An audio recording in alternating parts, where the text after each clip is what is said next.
A stunning reversal in a high-profile cold case murder. Just days before trial, Clark County prosecutors dropped all charges. Investigators had used DNA evidence to crack the nearly 25-year-old case. But as Kyle Boshi found, new evidence came to light. Just 5 days before trial, an Oregon man was set free after spending more than 3 years behind bars. Clark County prosecutors dismissed the case against Richard Knapp, who'd been charged with the 1994 rape and murder of a young Vancouver mother.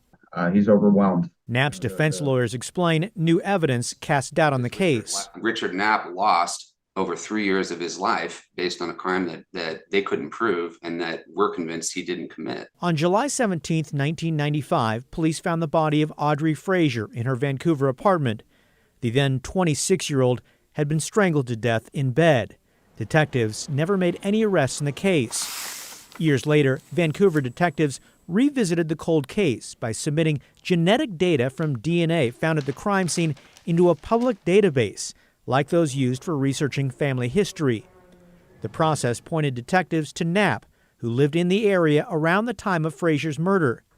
In April of 2019, Vancouver detectives held a press conference to announce his arrest.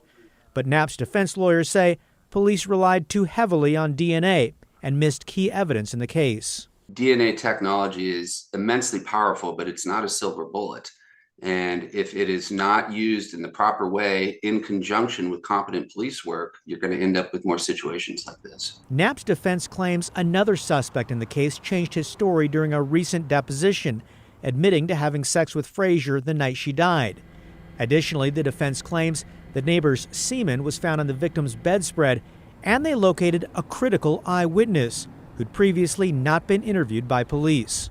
I spoke with Deputy Prosecuting Attorney Jeff McCarty, who admitted in light of the new evidence, prosecutors didn't feel confident they could prove the case beyond a reasonable doubt, explaining, quote, "We know that we either released a killer from jail or we released an innocent person who was wrongly held for 3 years.